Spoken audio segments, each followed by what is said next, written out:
اللہ تعالیٰ نے جو انسان پیدا کیے ہیں ان کے مزاج مختلف ہیں. ان میں کچھ لوگ ہوتے ہیں جو قوی ہوتے ہیں ارادے کے، جو فیصلہ کر لیا ڈٹ گئے. کچھ لوگوں میں وہ قوت ارادی اتنی مضبوط نہیں ہوتی، وہ ادھر ادھر سوچتے رہتے ہیں. کچھ لوگ جسمانی طور پر بہت توانا ہوتے ہیں، کچھ لوگ جسمانی طور پر پیدائشی طور پر کمزور ہوتے ہیں. تو اگر کوئی قوت ارادی کمزور رکھنے والا شخص ہے، وہ بھی تو اللہ کی تخلیق ہے، اللہ کا بندہ ہے، خطاؤں کا ظہور ہو جاتا ہے، توبہ کرتا ہے، پھر کچھ عرصے کے بعد پھر خطا کا ظہور ہو جاتا ہے، پھر توبہ کرتا ہے.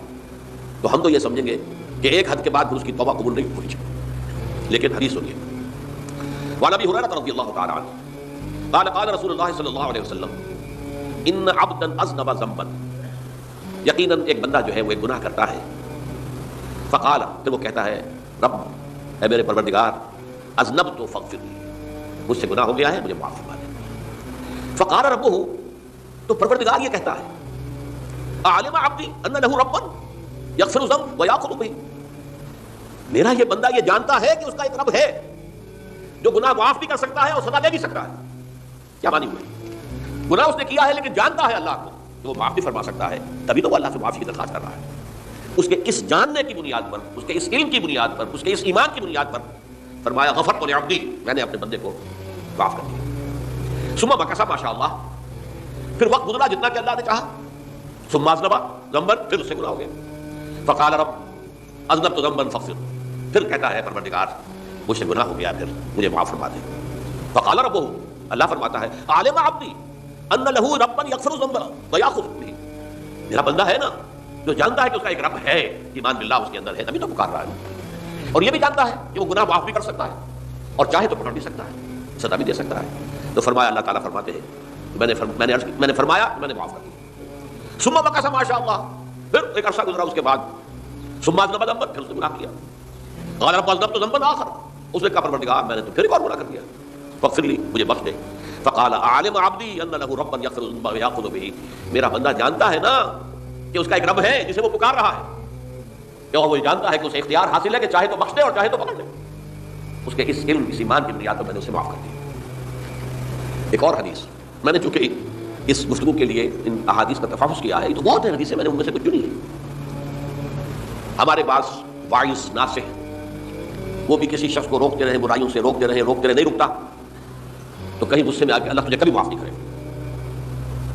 یہ کتنا بڑا جرم ہے، اس کا اندازہ کیجیے. اس حدیث سے تو میرے بندے کو میری رحمت سے مایوس کر رہے ہیں، کتنا بڑا جرم ہے، اس کا اندازہ کیجیے.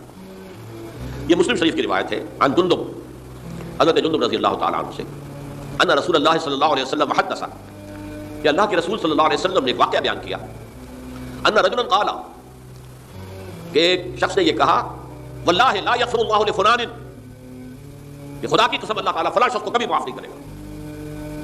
وان اللہ تعالیٰ قال، اس پر اللہ تعالیٰ نے یہ فرمایا من ذا الذی یتعالی علیہ، یہ کون ہے جو میرے اوپر حکومت کرنے والا آ گیا، جو میری طرف سے حکم لگا رہا کہ میں کبھی معاف نہیں کروں گا. من ذا الذی، کون ہے وہ شخص، الذی یتعالی علیہ انی لا اغفر لفلان، کہ میں فلاں شخص کو کبھی معاف نہیں کروں گا. قد غفرت لفلان، اس کو تو میں نے معاف کر دیا. واحبطت عملہ، اس شخص کے تمام اعمال میں نے ضائع کر دیے کہ تم نے میرے بندے کو مایوس کیا. یہ ہے جرم کی دعوت. تو توبہ کی دعوت دیتے رہو، توبہ کے لیے لوگوں کو آمادہ کرتے رہو، توبہ جو ہے اس کے لیے ترغیب دیتے رہو. اللہ تعالیٰ معاف فرمانے والا. اب آخری حدیث سنا رہا ہوں، یہ تو بہت ہی عجیب حدیث ہے اور متفق علیہ، بخاری اور مسلم دونوں میں. حضرت ابو سعید الخدری رضی اللہ تعالیٰ عنہ جو ہے اس کے راوی ہیں. حضور نے فرمایا کان فی من کان قبلکم رجل قتل 99 نفسا، تم سے پہلے جو امت تھی بنی اسرائیل، گویا کہ ان کا ذکر ہے، اس میں ایک آدمی ایسا تھا جس نے 99 قتل کیے تھے. اب آپ اندازہ کیجئے کتنا بڑا گناہ کبیرہ ہے قتل. قرآن مجید میں آتا ہے فکانما قتل الناس جميعا، اگر ایک انسان کو بھی ناحق قتل کر دیا گیا تو یہ ایسے ہی ہے گویا کہ اس نے پوری نوع انسانی کو قتل کر دیا. اس نے 99 قتل کیے. فهل له من توبہ، پھر اس کے بعد یہ ہوا کہ اس کے اندر توبہ کا جذبہ پیدا ہوا. فسأل عن اعلم اہل الارض، تو اس نے پھر سوال کیا، لوگوں سے پوچھا کہ زمین میں رہنے والوں میں کون سب سے بڑا عالم ہے. فدل علی راہب، تو اسے بتایا گیا فلاں راہب فلاں جگہ پر ہے، وہ بہت نیک ہے، بڑا عالم ہے. فاتاه، وہ اس کے پاس آیا. فقال انه قتل 99 نفسا فهل له من توبہ، انہوں نے کہا دیکھیے راہب صاحب میں نے 99 انسان قتل کیے، اب مجھے یہ بتائیے کہ میرے لیے توبہ کا کوئی امکان ہے. فقال لا، اس نے کہا نہیں. فقتله، اس نے اس کو بھی قتل کر دیا. فکمل بہ مئتن، اپنی سینچری مکمل کر لی، مطلب 99 کے بعد ایک کی کسر تھی، اس کو بھی قتل کیا، 100 پورے کر لیے. ثم سأل عن عالم اہل الارض، جب سے پوچھا کوئی اور کوئی بڑے عالم انسان ہو. فدل علی رجل عالم، پھر اس کی رہنمائی کی گئی ایک بڑے عالم شخص کی طرف. فقال انه قتل 100 نفس، تو اس نے وہاں جا کر کہا کہ میں 100 انسان ہلاک کر چکا ہوں، قتل کر چکا ہوں. فهل له من توبہ، میرے لیے توبہ کا کوئی امکان ہے؟ فقال نعم، کیوں نہیں، 100 قتل کیے تب بھی کیا ہے، توبہ کا راستہ دروازہ کھلا ہوا ہے. معلوم یغرر، جب تک کہ وہ گھنگرو نہیں بج رہا اس وقت تک تمہارے توبہ کا دروازہ کھلا ہوا ہے. پہلے افراد توبہ کریں اور صحیح توبہ کریں. صحیح توبہ کیا ہے؟ ہماری زندگیوں میں کوئی حرام شے ہے فوراً نکال باہر. ہماری معاشرت میں اور اس معاشرے میں رہتے ہوئے جو قانون ہے جس کے ہم پابند ہیں، ہم کسی زانی کو رجم نہیں کر سکتے، ناممکن ہے، یہ تو قانون ہی بنے گا تب ہوگا. ہم کسی چور کا ہاتھ نہیں کاٹ سکتے، تو قانون بنے گا تو ہوگا. تو ہم جن چیزوں پر عمل نہیں کر سکتے قانوناً، ان کے علاوہ باقی پوری شریعت جس پر عمل کیا جا سکتا اس پر عمل پیرا ہوا ہے. سود میں بند نہیں کر سکتا، بینکوں کو میں آگ نہیں لگا سکتا، اور بینکوں کو آگ لگا دے گی تبھی سود تو ختم نہیں ہوگا. لیکن یہ تو کر سکتا ہوں نا کہ براہ راست سود میں ملوث نہ ہوں، سود پر قرضہ لے کر اپنا کاروبار نہ چمکاؤں، نہ بڑھاؤں، سود پر قرضہ لے کر اپنے مکان نہ اونچا کروں، یہ تو کر سکتا ہوں. تو کم سے کم ڈائریکٹ کسی نے قانون نہیں بنایا کہ لازم ہے آپ پر کہ آپ سودی قرضہ لیں اور اپنی بلڈنگ عالی شان بنا لیں، کسی نے کی. یہ اگر کر رہے ہیں تو آپ مجرم ہیں. آپ کے معاشرے میں کوئی قانون نہیں بنا کہ پردہ ختم، برقع حرام. مثل یہ ترکی میں تو کر دیا گیا برقع حرام، وہاں تو سر کو اوپر جو ہے ڈھانپنا جو ہے، اسکارف لینا بھی ممنوع ہے.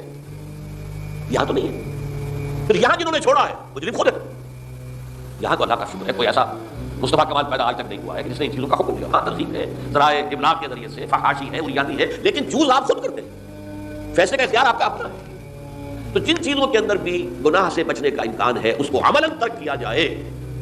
اور نمبر 2، عزم مصمم کر لیا جائے کہ اللہ اب بقیہ زندگی جتنی بھی ہے اس میں اپنی توانائیاں، اپنی قوتیں، اپنی صلاحیتیں صرف کروں گا تیرے دین کی تبلیغ اور تیرے دین کے قائم کرنے کی جدوجہد. عزم مصمم، یہ سلطنت خدا داد پاکستان اور اللہ ہے خاصان رسول، وقت دعا ہے، امت میں تیری آت یا جب وقت پڑا ہے. میں اپنے احساسات جو ہیں آپ کے سامنے الفاظ میں بیان نہیں کر سکتا. یہ جب یروشلم کی تباہی ہوئی تھی جس کا میں نے ذکر کیا ہے، 6 لاکھ انسان قتل ہوئے تھے اور 6 لاکھ ووٹ نبوکدنضر جو تھا وہ ہانک کر بھیڑوں بکریوں کی طرح بیبیلونیا لے گیا تھا. اس سے پہلے کتنے ہی نبی اہل کتاب کے وہ کہتے رہے تھے کہ ہوش کرو، توبہ کر لو. بلکہ ایک جگہ کے الفاظ یہ ہیں، درخت کی جڑ پر کلہاڑا رکھا جا چکا ہے، اب بھی ہوش میں آ جاؤ. ہوش میں نہیں آئے. دنیا پرستی جو بھی ان کے نفس پرستی جو بھی ان کے اوپر مسلط ہو چکی تھی اس نے انہیں توبہ نہیں کرنے دی، تباہی و بربادی ہو گئی. آج ہماری نگاہوں کے سامنے عراق کے ساتھ کیا ہو رہا ہے، بغیر اس کے کہ کوئی جرم ہوتا، بغیر اس کے. ہم تو بڑے بڑے جرم کر چکے ہیں ان کی نگاہ میں. نان پرولیفریشن ٹریٹی جو ہے اس کے خلاف ہمارا عمل جا رہا ہے پوری دنیا کے اندر. ان کا کہ ہم اس کو ایٹمی صلاحیت کو نہیں پھیلنے دیں گے. وہ ایک خاص وقت میں افغانستان میں انہیں ہماری ضرورت تھی اپنے اصل دشمن USSR اپنے مقابل کی طاقت کو ختم کرنے کے لیے. اس وقت انہوں نے اپنا منہ جو ہے پھیر لیا تھا، نہیں دیکھا تھا. اور ہمارے یہاں اللہ کی یہ رحمت آ گئی کہ ایٹمی صلاحیت میں حاصل ہوئی. اور پوری دنیا میں شاہ عبداللہ نے کہا تھا، پرنس عبداللہ نے، کہ یہ آپ کا نہیں ہے. یہ جو نواز شریف صاحب سے جب اس کا ہم نے دھماکہ کیا ہے، یہ بم آپ کا نہیں ہے، یہ پوری امت مسلمہ کا بم ہے. کیسے یہ برداشت کر سکتے ہیں یہودی اور یہودیوں کے اعلی کار عیسائی، خاص طور پر Protestants, west white Anglo Saxon Protestants. تو سمجھ لیجئے کہ پاکستان کی جڑوں پر بھی تیشہ رکھا جا چکا ہے. یہ میرے احساسات کی اس سے کم میں تعبیر ہو نہیں سکتی. لیکن اب بھی امکان ہے، اب بھی امکان ہے، اب بھی امکان ہے. توبہ کرو، توبہ کراؤ، مل جل کر طاقت بنو، کوشش کرو کہ یہاں اسلام کا نظام آ جائے. اور اس اسلام میں بھی دعا کرو اللہ تعالیٰ سے کہ اللہ ہمیں مہلت عطا فرما دے، ہمیں کچھ اور مہلت عطا فرما دے، اللہ ہمیں کچھ اور مہلت عطا فرما دے. بارک اللہ لی ولکم فی القرآن العظیم ونفعنی وإیاکم بالآیات و ذکر